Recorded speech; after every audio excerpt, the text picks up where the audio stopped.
하나님의 말씀은 마태복음 12장 22절에서 32절의 말씀입니다. 12장 22절에서 32절까지 우리 한 절씩 교독하겠습니다. 그때에 귀신 들려 눈 멀고 말 못하는 사람을 데리고 왔거늘 예수께서 고쳐주심에 그 말 못하는 사람이 말하며 보게 된지라.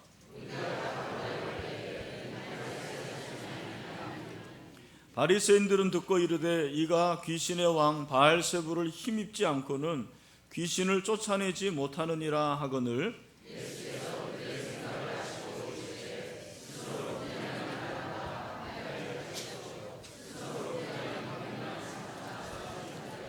만일 사탄이 사탄을 쫓아내면 스스로 분쟁하는 것이니 그리하고야 어떻게 그의 나라가 서겠느냐?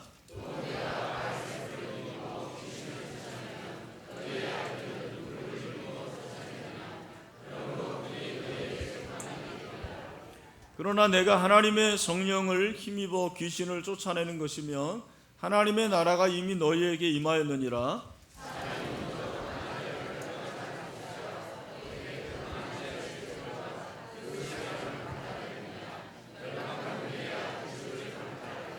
나와 함께 아니하는 자는 나를 반대하는 자요 나와 함께 모으지 아니하는 자는 해치는 자니라.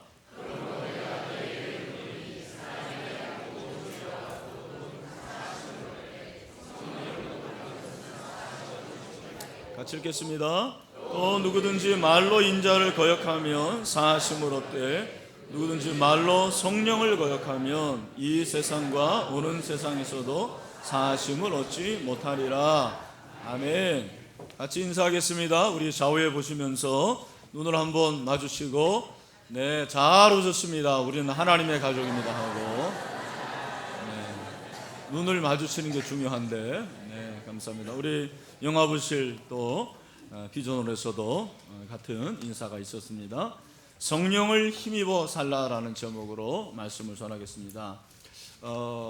예수를 잘 믿는 성도들 중에 의외로 성령 회방죄에 대한 걱정을 하는 분들이 적지 않습니다. 그러니까 처음 예수 믿고 신앙이 깊지 않은 분들은 이런 죄가 있는지도 모르죠. 별로 관심이 없는데 그래도 오래 믿으신 분들, 뭔가를 아는 분들이 내가 성령 회방죄를 범한 건 아닌가 이런 우려를 하는 거죠. 저도 초등학교 때 어떤 전도사님이 이 본문을 가지고 설교를 했는데 어린 마음에 내가 성령 회방죄 지으면 어떡하지 하고 걱정을 한 기억이 있습니다. 제가 참 성숙했던 것 같아요 보니까. 그래서 성령 회방죄에 대한 걱정이 아마 여러분 가운데 있을 것입니다. 이유가 뭐냐면 성령 회방죄는 영원히 사하심을 받지 못하기 때문입니다. 그러니까 다른 죄는 다 회개하면 용서받는데 이 성령 회방죄는 용서를 받지 못한다고 하니까 걱정이 되잖아요. 여러분 걱정이 좀 되시죠? 걱정이 되는 거죠. 혹시 걱정이 안 되는 분들도 이 말씀을 잘 들으시길 바랍니다. 그리고 걱정이 되는 분들은 더 이 말씀을 경청을 하십시오. 오늘 이 본문의 발단도 역시 예수님이 귀신 들려 눈 멀고 말 못하는 사람을 고쳐준 데서 시작이 됩니다. 여러분 귀신 들리고 말도 못하고 그리고 눈이 멀었다는 것은 한마디로 불치병이에요. 그렇죠. 근데 유대인들은 어떤 믿음이 있었냐면 이런 불치병을 고치는 사람은 특별한 사람이다. 하나님의 종이라고 생각을 했어요. 그 하나님의 종이 구체적으로 메시아라고 생각을 했습니다. 그게 그들의 일반적인 통념이었습니다. 그런데 아니 자기들이 별로 좋아하지 않고 그냥 평범한 나사렛 목수의 아들 예수가 이 불치병을 고치는 거예요. 한두 명도 아니고 자꾸 고치게 되는 거예요. 마음이 심기가 불편합니다. 그러면 이 사람이 메시아란 말이야? 그런 의문이 들겠죠. 그게 바로 23절이잖아요. 무리가 다 놀라 이르되 이는 다윗의 자손이 아니냐 하니, 이 말은 여기서 다윗의 자손이라 하면 다윗의 씨에서 나올 것이라는 메시아를 가리킵니다. 그러면 이 예수가 메시아란 말인가? 그런 의미예요. 여러분, 유대인들이, 특별히 바리새인들이 예수님을 메시아로 인정합니까? 인정하지 않습니까? 예, 인정하지 않죠. 인정하지 않는 가운데서 예수님이 불치병을 고치니까 메시아는 아닐 거고, 그래서 이 사람들이 전혀 다른 방향으로 나가게 되는 거예요. 소설을 씁니다. 어떤 소설을 쓰죠? 예수님이 바알세불의 힘을 빌어서 귀신을 쫓아낸다. 바알세불이 어떤 존재입니까? 바알세불은 귀신의 왕이에요. 그러니까 귀신의 왕의 힘을 빌어서 귀신을 쫓아내는 거다, 이렇게 설명을 하는 거예요. 이게 이제 소설이라고 그러는 거예요. 여러분, 제발 좀 소설 좀 쓰지 마시길 바랍니다. 교회 안에서도 소설 쓰는 사람들이 있어요. 사실도 아닌데 이상하게 소설을 쓰는 거예요. 막 판타지 소설을 씁니다. 그러지 마시기를 축원합니다. 사실을 말해야 돼요. 유대인들이 이렇게 얘기를 하니까 예수님이 뭐라고 말씀하시냐면 25절, 예수께서 그들의 생각을 아시고 이르시되 스스로 분쟁하는 나라마다 황폐해질 것이요 스스로 분쟁하는 동네나 집마다 서지 못하리라. 만일 사탄이 사탄을 쫓아내면 스스로 분쟁하는 것이니 그리하고야 어떻게 그의 나라가 서겠느냐. 사실 이 본문은, 특별히 이 말씀은 탁 들으면 이해가 잘 안 됩니다. 그죠? 그래서 제가 쉬운 성경으로 좀 읽어드리겠습니다. 어느 나라든지 자기들끼리 나뉘어 싸우면 망할 것이다. 어느 도시나 가정도 나뉘면 제대로 서지 못할 것이다. 마찬가지로 사탄이 사탄을 내쫓는다면 사탄이 자신을 대적한다는 말인데, 그렇다면 어떻게 사탄의 나라가 설 수 있겠느냐. 이해가 좀 되시죠? 3분은 안 되는 모양이네요. 이해가 좀 되시죠? 이게 무슨 말입니까? 아니, 내가 귀신의 힘을 빌어서, 귀신의 왕을 힘을 빌어서 귀신을 쫓아내면 서로 싸우는 거 아니냐라는 거죠. 어떻게 같은 편끼리 싸우겠느냐, 그런 말이죠. 그래서 나는 귀신의 편에서 귀신을 쫓아내는 것이 아니고 나는 그 반대편에서 뭡니까? 성령의 힘으로 귀신을 쫓아내는 것이다, 그 말이에요.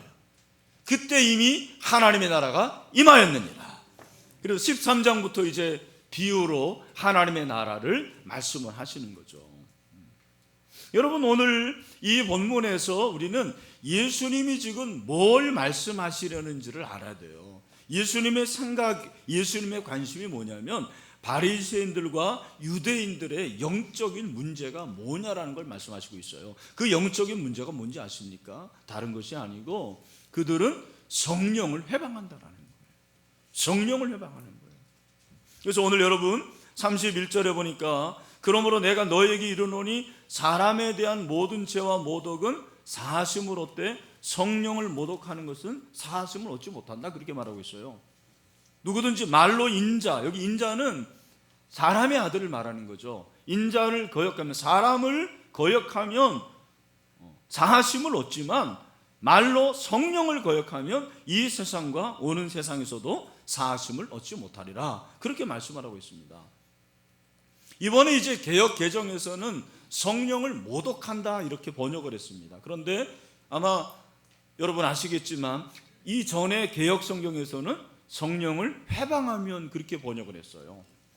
저는 개인적으로 회방하는 것이 더 좋은 것 같아요. 성령을 회방하는 죄. 여러분, 성령을 회방하는 것이 얼마나 큰 죄인지 몰라요. 어떤 사람은 이제 그런 질문을 할 수가 있습니다. 목사님, 예수님에 대해서 거역하는데 그게 왜 성령을 해방하는 겁니까? 이렇게 질문하는 분들이 있을 거예요. 참 좋은 질문입니다. 여러분, 성경을 보면서 우리가 좋은 질문을 해야 돼요. 우리는 여기서 무엇을 발견하냐면 삼위일체를 발견하는 거죠. 여러분, 성부 하나님이 예수 그리스도입니다. 그죠? 성부 하나님이 하나님이십니다. 그런데 예수님, 성자 예수 그리스도에 대한 거역은 곧 성부에 대한 거역이라는 거예요. 예수 그리스도 성자에 대해서 반대하는 것은 곧 성령 하나님에 대해서 반대하는 거예요. 그러니까 삼위일체, 삼위가 하나죠. 권세와 영광과 능력이 하나예요. 그 이름은 다를 수 있지만, 위는 다르지만 하나인 것입니다.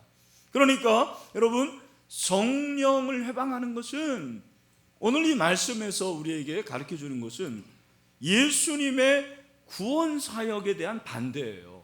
성령의 구원 사역에 대한 반대입니다.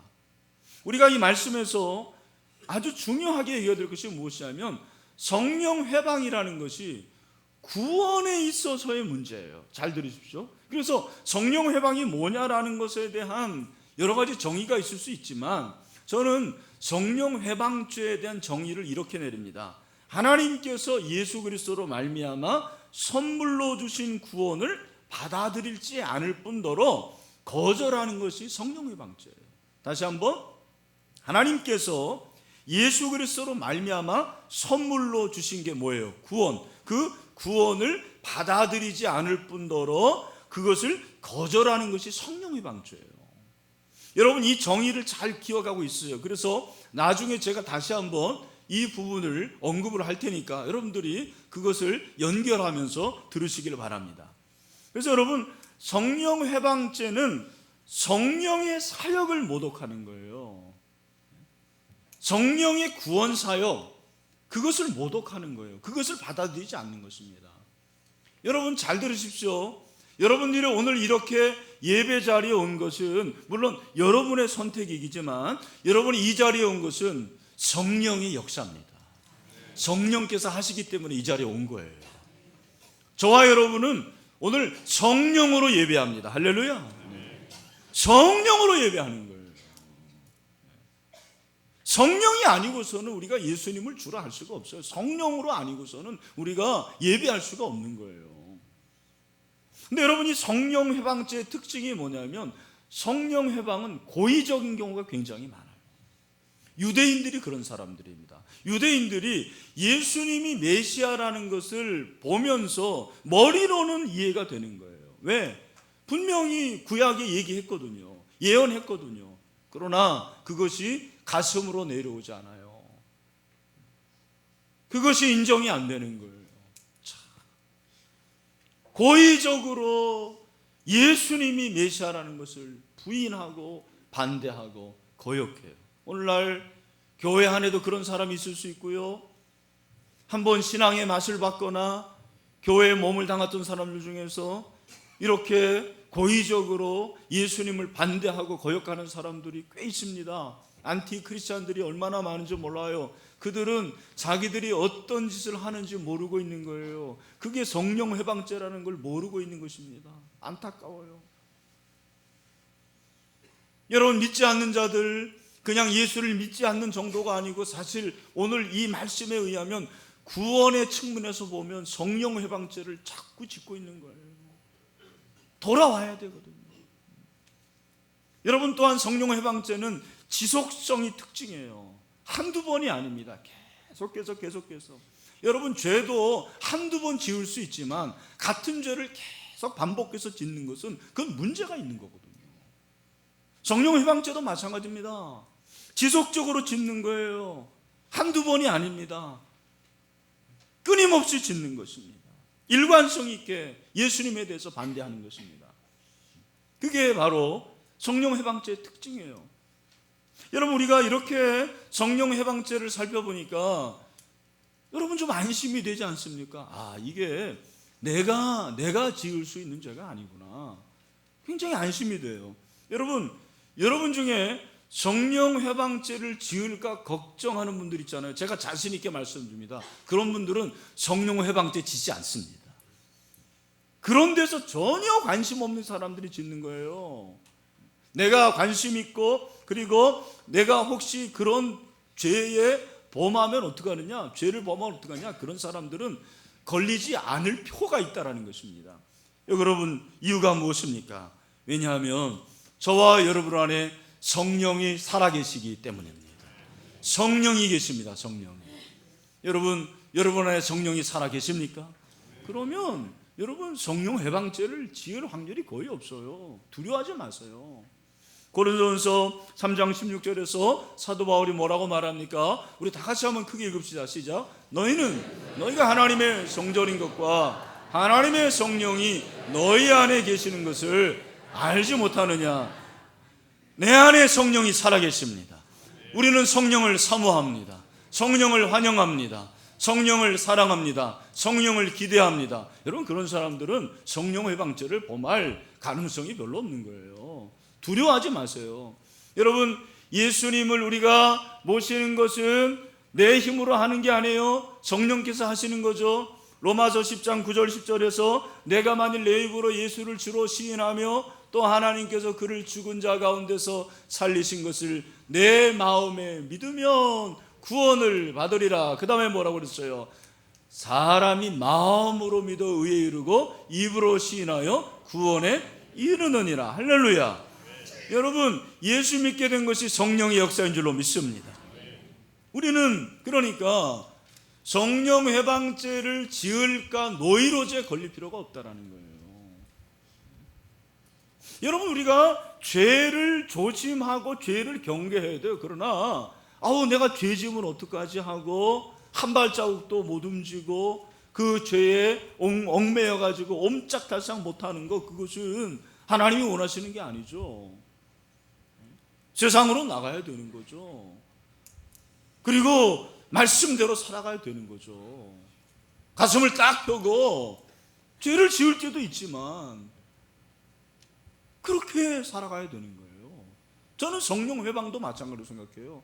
내가 성령 회방죄 지으면 어떡하나? 그것이 하나님의 그 뜻하는 게 아니에요. 하나님 원하시는 것이 무엇입니까? 그런 것을 두려워하지 말고 우리는 적극적인 신앙을 가지고 살아가야 돼요. 그 적극적인 태도가 무엇입니까? 그것이 바로 오늘 설교 제목입니다. 무엇입니까? 우리 다 같이 시작. 성령을 힘입어 살라. 다 같이 시작. 성령을. 아멘. 사랑하는 성도 여러분, 성령을 힘입어 사십시다. 오늘 본문에서 바리새인과 예수님이 동일하게 사용했지만 전혀 다른 차원의 단어가 있는데 그게 힘입어예요. 힘입어. 성경을 잘 보세요.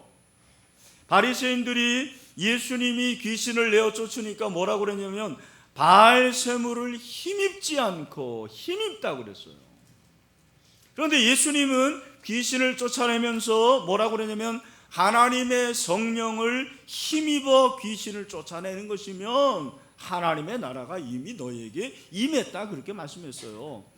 여러분, 여기 힘입어라는 것이 우리말 성경에 힘입어라고 되어 있는데 원어를 보면 아주 간단한 단어예요. 헬라어 뭐냐면 N이에요. N.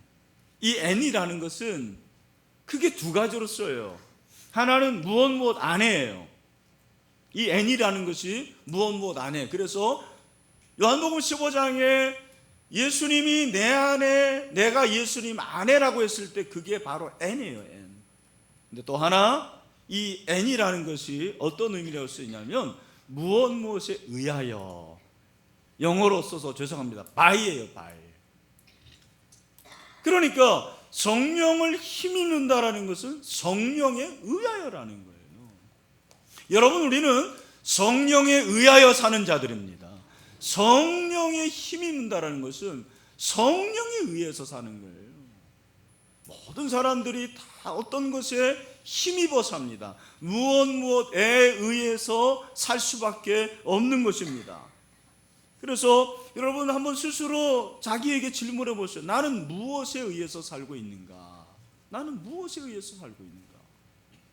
그게 어쩌면 여러분이 섬기는 신이에요, 신. 그게 거짓 신일 수가 있어요. 여러분, 제가 보니까 나이가 들면 들수록 밥심으로 삽니다. 밥심으로. 그죠? 네, 그때는 밥 힘으로 그러면 안 되고 밥심으로 산다고 그래요. 그죠? 제가 목회해 보니까 우리 여성들은 자식의 힘으로 살더라고요. 자녀. 남편의 힘은 안 해요, 보니까. 네. 남편의 힘은 아니고, 남편은 그냥 옆에 있으면 되는 거고. 네. 그 중에서도 아들의 힘으로 살더라고요, 보니까. 아들의 힘으로. 이분들이 좀 나이가 들면, 그 다음에는 손주의 힘으로 살더라고요. 근데 그 손주가 참 재밌는 게 뭐냐면, 손주는 오면 너무 이쁘고 좋은 거예요. 근데 가면 더 좋대요, 보니까. 지 집에 가면 더 좋아. 그게 손주래요. 네. 여러분 중에는 돈으로 사는 사람 있어요. By money. 예, 돈으로 사는 사람들 많죠, 여러분. 예, 아닌 것 같지만 많습니다. 예. 어떤 사람은 취미에 의해서 삽니다. 다 달라요. 근데 사랑하는 성도 여러분, 우리는 성령으로 사는 자들입니다. 성령으로 삽니다. 성령의 힘으로 삽니다. 그게 성령 충만이에요. 우리는 성령 충만을 굉장히 신비적으로 생각해요. 성령 충만하면 막 위에서 뭐가 떨어져야 되고, 성령 충만 받으면 막 방언을 해야 되고, 성령 충만하면 막 축사를 하고 뒤로 넘어져야 되고, 그게 성령 충만으로 생각해요. 여러분, 그건 하나의 현상이에요. 여러분, 성령 충만이 제일 중요한 핵심이 뭔지 아십니까? 성령 충만은 성령의 힘으로 사는 것입니다. 성령의 힘으로 사는 거예요. 그게 성령 충만이에요. 사도 바울이 에베소서 5장 18절에서 뭐라고 말합니까? 술 취하지 말라. 이는 방탕한 것이니 성령으로 충만함을 받으라. 그렇게 말씀하고 있습니다. 성령으로 충만함을 받으라. 왜 이 구절에 안 올라오죠? 네. 성령으로라고 그랬어. 성령으로.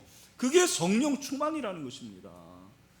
여러분, 로이드 존슨 목사님이 아주 유명한 목사님이고 지금 뭐 돌아가셨지만, 이 목사님이 의사 출신이에요. 의사 출신인 이 목사님이 에베소서 5장을 강의하면서 술 취함과 성령 충만을 비교를 해요. 근데 그 비교에서 아주 재미난 것이 있습니다. 그게 뭐냐면 술은 억제제라는 거예요. 제가 생각할 때는 술은 억제제가 아니고 활성제예요. 그래서 말 못하는 사람들도 술만 마시면 어떻게 하죠? 막 말이 많아져요. 여러분 다 해보셨죠? 네. 그죠? 그리고 내성적인 사람도 술 마시면 막 힘이 솟고 용기가 생겨서 막 프로포즈 하는데도 사랑한다고 술 먹고 하는 사람도 있잖아요. 여러분, 술은 제 생각에는 활성제인데 로이드 존슨 목사님은 활성제가 아니고 억제제라는 거예요. 왜 억제제냐? 이렇게 말합니다. 들어보십시오. 술은 무엇보다 두뇌에 있는 모든 것의 최중심부를 억제한다. 자제력, 지혜, 이해력, 분별력, 판단력, 몸의 균형, 사물에 대한 평가력을 제공하는 모든 것을, 다시 말해 여기가 중요해요, 그 사람을 훌륭하게 행하도록 만드는 모든 것을 통제한다고 그랬어요. 정말 맞아요. 여러분, 요즘에 우리 사회에 참 성적인 이런 폭력들이 얼마나 많습니까? 그 폭력을 잘 제가 보니까 그 중심에 뭐가 있어요? 술이 있어요. 술이 그렇게 만드는 거예요. 오늘 여러분, 술은 우리의 판단력을 억제해요. 그런데 성령은 활성제라는 거예요. 무엇을 활성하나요? 여러분, 술은 취하면 난폭하고 방탕하고 무절제하기 쉽습니다. 그러나 성령 충만은 우리를 예수 그리스도와 같게 만듭니다. 성령 충만은 우리를 사람답게 만듭니다. 여러분, 사람답기를 원하십니까? 성령으로 충만함을 받으십시오. 저는 여러분들이 성령 충만 받기를 소원합니다. 성령의 힘을 빌으십시오. 여러분, 성령을 우리가 충만하게 받고 성령을 힘입으면 나타나는 현상이 있습니다. 그게 바로 변화라는 거예요. 변화. 여러분, 귀신이 그 사람 안에 들어가면 귀신으로 인해서 나타나는 현상들이 있어요. 귀신 들어가면은요, 벌써 제일 먼저 눈이 달라집니다. 눈동자가 흐리멍텅하고 주시를 못해요. 그리고 귀신이 들어가면 말을 거짓말합니다. 늘 욕합니다. 귀신 들어가면 제대로 생활 못하는 거예요. 여러분, 한낱 귀신이 들어가도 그렇게 변화가 있는데 살아계신 성령이 여러분 안에 계시면 어떻게 되겠습니까? 여러분, 성령이 당신을 변화시켜 주실 것입니다. 여러분, 정말 그렇게 믿습니까? 내 안에 성령이 계십니까? 여러분, 오늘 이 말씀에 의하면 성령 충만하든지 안 하든지 둘 중에 하나, 중간은 없어요. 잘 들으십시오. 여러분이 하나님의 나라에 속하든지 사단의 나라에 속하든지 둘 중에 하나입니다. 중간은 없습니다. 오늘 이 자리에 많은 사람들이 있지만 딱 두 부류입니다. 주님의 뜻을 따르고 성령 충만하고 하나님 나라에 가는 사람이 있고, 그렇지 않고 세상 나라 그리고 사단의 나라, 멸망으로 가는 두 사람밖에 없는 거예요. 흑백 논리가 아닙니다. 중간이 없습니다. 여러분, 성령을 받으십시오. 성령 충만하십시오. 성령을 받으면 현상이 변화해요. 성령 충만하면 기쁨이 충만합니다. 성령 충만하면 감사가 넘칩니다. 성령 충만하면 찬양이 넘칩니다. 성령 충만하면 아내가 남편에게 순종합니다. 성령 충만하면 남편이 아내를 사랑합니다. 성령 충만하면 종이 주인에게 순종합니다. 성령 충만하면 복음을 전하게 됩니다. 제가 보니까 오늘날 성령을 받아서 그냥 종교적인 습관만 변화되는 사람들이 많아요. 제가 얼마 전에 책을 읽었는데 참 재미난 일이 여기 있더라고요. 영국인 선교사가 아프리카에서 사역을 하다가 식인종에게 붙잡혔습니다. 이게 죽는 거잖아요. 그래서 추장 앞에 갔어요. 근데 추장을 봤는데 좀 많이 본 사람 같아요. 그래서 기억을 되다듬어가지고 쫙 필름을 돌려보니까 같은 영국 신학교에서 공부한 사람이에요. 그 사람이 추장인 거예요. 야, 난 살았다. 그래도 여러분, 확인을 해야 되잖아요. 그리고 이 사람이 변화가 돼야 되잖아요. 안 그러면 자기 잡아먹으니까. 좀 물어봤습니다. 혹시 영국에서 신학교 다닌 적이 있냐고. 그렇대요. 살았구나. 그리고 또 물어봤습니다. 신학교를 다닌 다음에 변화된 게 있냐고. 그랬더니 있다라는 거예요. 뭐가 변화됐습니까? 그랬더니 자기가 신학을 공부하기 전에는 사람을 잡아먹을 때 그냥 먹었는데 그 후로는 식사 기도를 하고 먹는다라는 거죠. 내가 이 얘기를 듣고 얼마나 저는 웃었는지 몰라요. 근데 이런 사람들이 교회 안에 많다라는 거예요. 그냥 예수 믿고 교회는 다니는데 삶의 변화가 일어나지 않는 거예요. 여러분, 저는 확신합니다. 여러분이 정말 성령 받았다면 변화가 일어납니다. 일어날 수밖에 없습니다. 왜냐하면 성령은 변화시키는 영이기 때문입니다. 오늘 우리 신일교회 성도들이 이런 변화가 있게 되기를 바랍니다.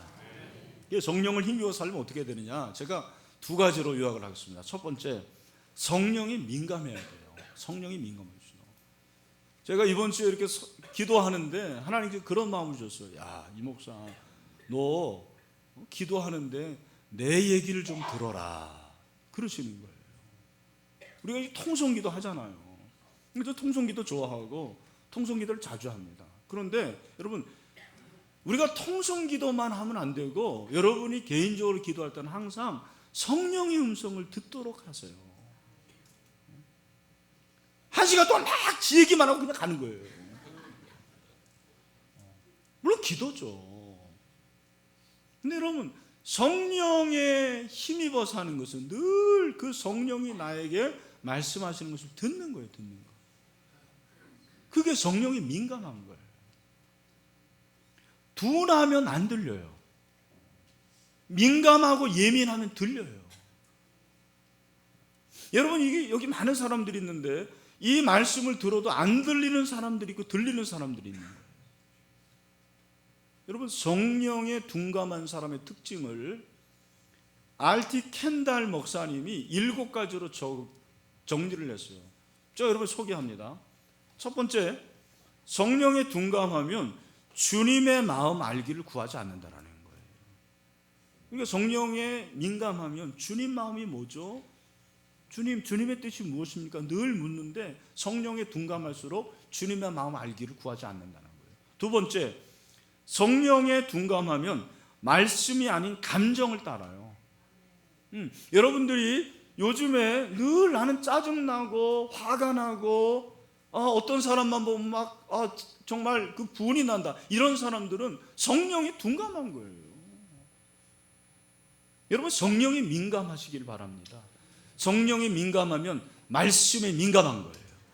세 번째, 그리스도의 몸 안에 들어가지 않으려고 그러는 거예요. 그리스도의 몸이 뭐예요? 교회잖아요. 교회 공동체 안에 잘 들어오지 않는 사람들이 바로 성령에 둔감한 거예요. 그래서 여러분, 자꾸 목장 안에 안 들어오고 예배 시간 안에 안 들어오고 이런 사람들이 성령에 둔감한 사람들이에요. 잘 들으십시오. 네 번째는 마음의 쓴뿌리가 자란다는 거예요. 성령에 둔감할수록 우리가 다 쓴뿌리는 있습니다. 여러분, 이건희 목사에게도 쓴뿌리가 있어요. 근데 여러분, 성령에 민감하면 쓴뿌리가 단마음이 됩니다. 그런데 성령에 둔감할수록 자꾸 쓴뿌리에서 그 뿌리에서 쓴 게 계속 나오는 거예요. 그러니까 말도 쓴 말을 하고 생각도 쓴 생각을 하고 늘 그렇게 되는 거예요. 쓴 뿌리가 나와요. 그리고 다섯 번째로, 의로운 일이지만 하나님께서 원하신 일이 아닌 걸 추구한다라는 거예요. 이게 굉장히 중요해요. 그러니까 성령에 민감하면 하나님이 기뻐하시는 일이 뭔지를 알아서 그 일을 하는데, 성령에 둔감할수록 내가 원하는 일을 하는 거예요. 내가 그 일을 하는 건 바쁜데 하나님이 그 일을 원하시지 않는 일일 수도 있어요. 중요한 거죠. 여섯 번째는 감사를 잊어요. 여러분, 성령에 둔감할수록 감사 안 합니다. 늘 짜증내고 불평하고 원망하죠. 하나님이 지으신 모든 것이 선함에 감사함으로 받으면 어떤 거랬어요? 버릴 것이 없다고 그랬거든요. 여러분, 감사하게 되기를 축원합니다. 마지막으로, 상한 갈대를 보지 못한다고 그랬어요. 성령에 둔감할수록 주변 사람들의 상황을 몰라요. 거기에 대해서 관심이 없습니다. 여러분, 성령에 민감한 그런 사람들을 보십시오. 늘 옆에 있는 사람들에 대해서 관심을 갖습니다. 기도 제목이 뭔지를 묻습니다. 중보기도 합니다. 늘 정말 옆에 있는 사람들을 사랑합니다. 그러나 둔감하면 그런 게 없어지는 거예요. 여러분, 7가지가 둔감인데 민감하면 그 반대로 되는 거예요. 오늘 우리 신일교회 모든 성도들이 성령에 민감함으로 성령을 힘입어 살 수 있게 되기를 주님의 이름으로 축원합니다. 또 한 가지, 여러분, 성령을 힘입어 살려면 복음을 담대히 전해야 돼요. 저는 오늘 이 말씀을 통해서 한 가지 깨달은 게 있습니다. 그게 뭐냐면, 왜 예수 믿지 않는 사람이 지옥에 가는지를 알았어요. 여러분, 왜 예수 믿지 않는 사람들이 지옥에 가죠? 왜 지옥에 갑니까? 제가 처음에 말씀드렸습니다. 성령 회방죄라는 것은 하나님이 예수 그리스도로 말미암아 주신 구원의 선물을 거부하고 거역하는 게, 그게 성령 회방죄라고 그랬잖아요. 근데 여러분, 믿지 않는 사람들은 자기가 그것을 인식하든 인식하지 않든 간에 사실은 예수 그리스도로 말미암은 구원을 자꾸 지금 거부하는 거예요. 거절하는 것입니다. 여러분, 이 거부하고 거절하는 것은 부모와 자식 사이도 안 되더라고요. 이번에 우리 제자반에서 한 자매가 그 엄마에게 전도 폭발을 연습해가지고 전문을 전달을 한 거예요. 그리고 마지막에 엄마, 이 영생의 선물을 받겠습니까? 아니라는 거예요. 저는 내가 아빠라면, 내 딸이 만약에 그렇다면 내 딸을 봐서라도 그래 내가 받겠다 그랬는데 그럴 것 같아요. 그게 아니라는 것입니다. 제가 깨달은 게 이 구원의 선물이라는 것은 부모와 형제 관계로 되는 게 아니구나. 하나님의 은혜로 되는 거구나. 성령으로 되는 것이고. 여러분, 우리가 이 자리에서 이렇게 예수 믿게 된 것은 하나님의 전적인 은혜입니다. 선물입니다. 성령의 역사입니다. 여러분, 성경을 보면 이 성령 충만은 복음과 밀접한 관계가 있는 거예요. 그래서 사도행전을 연구하는 학자들의 말에 의하면 사도행전에 단지 성령 충만만을 위한 경우는 없었대요. 그러니까 120명의 문도들이 성령 충만 받았을 때도 성령 충만을 구한 게 아니라는 거예요. 그럼 그들이 구한 게 뭐였느냐? 언제 성령이 임했느냐? 그 학자들의 말에 의하면 담대히 복음을 전할 수 있도록 간구했을 때 하나님께서 성령의 충만을 주셨다는 것입니다. 그렇구나. 여러분, 사도행전 4장 29절 이하에 보니까 우리 다 같이 한번 크게 우리에게도 이런 충만이 임하기를 원합니다 하는 마음을 가지고 이 말씀을 우리 비전홀에서도 영화부실에서도 다 한번 읽겠으면 좋겠습니다. 시작. 주여, 이제도 그들의 위협함을 구워보시옵고 또 종들로 하여금 담대히 하나님의 말씀을 전하게 하여 주시오며 손을 내밀어 병을 낫게 하시옵고 표적과 기사가 거룩한 종 예수의 이름으로 이루어지게 하옵소서 하더라. 그 다음에 뭐래요? 다 빌기를 다음에 모인 것이 어떻게 해요? 진동을 해요. 그러더니 무리가 다 성령이 충만하여 담대히 하나님의 말씀을 전하니라. 아멘. 여러분, 성령 충만하십니까? 여러분, 성령 충만한 게 당연한 거예요. 속지 마십시오. 겸손하게 제가 어떻게 성령, 그거 아닙니다. 여러분, 성령 충만한 게 당연한 거예요. 그런데 혹시라도 성령 충만하지 않은 분들 있습니까? 오늘 집에 가시면서 우리 교역자들에게 전도지 달라고 그랬어요. 그래서 그 전도지 가지고 여러분들이 귀가하고 그 귀가할 때 복음 전하면 성령을 충만하게 줄 줄로 믿습니다. 할렐루야. 여러분, 우리 교회가 참 감사한 게 얼마나 귀한 분들이 많은지 몰라요. 근데 그 중에서도 복음을 위해서 최선을 다하는 사람들이 있다는 거예요. 이번에도 LMTC 평신도 선교훈련에 4가정이 수료를 합니다. 그 중에 우리 한기영 장로님, 이영분 권사님은 우리 한기영 장로님이 3년 미리 명예퇴직을 했어요. 왜? 선교 가려고. 자비양 선교사가 됩니다. 우리 교회 1호로 이제. 내일부터 2주 동안 캄보디아에 가서 정탐을 합니다. 기도해 주시오. 여러분, 한 번뿐인 인생입니다. 여러분, 2번 사는 거 아니에요. 저도 한 번 살고 여러분도 한 번 삽니다. 어떤 사람은 짧게 살고 어떤 사람은 길게 살겠죠. 잘 사는 사람도 있고 못 사는 사람도 있을 거예요. 그러나 한 가지, 여러분, 우리는 성령을 힘입어서 복음을 끝까지 전하다가 하나님 나라 가는 자들이에요. 그게 최고의 축복이에요. 여러분이 정말 천국을 믿는다면 저는 그러리라고 생각해요. 그렇다고 다 나가지는 마시길 바랍니다. 오늘 여러분 가운데 성령으로 힘있는 복음을 전할 수 있는 은혜가 있게 되기를 주님의 이름으로 축원합니다. 말씀을 맺습니다. 성령 회방죄를 무서워할 것이 아니에요. 성령 회방죄 때문에 노예레제 걸릴 게 아니더라고요. 적극적으로 성령의 힘을 따라 사시면 됩니다. 성령이 민감하시길 바랍니다. 이 시간에도 성령께서 내게 지금 주시는 말씀이 뭔지를 들으세요. 그리고 여러분의 삶 속에서 복음을 담대히 전하시길 바랍니다. 그래서 우리 사랑하는 모든 신일교회 성도들이 성령을 힘입어 살 수 있는 성령의 사람들이 다 될 수 있게 되기를 주님의 이름으로 축원합니다. 축원합니다. 우리 다 같이 일어나겠습니다. 마지막 찬송합니다. 허무한 시절 지날 때 기쁜 한숨 내쉴 때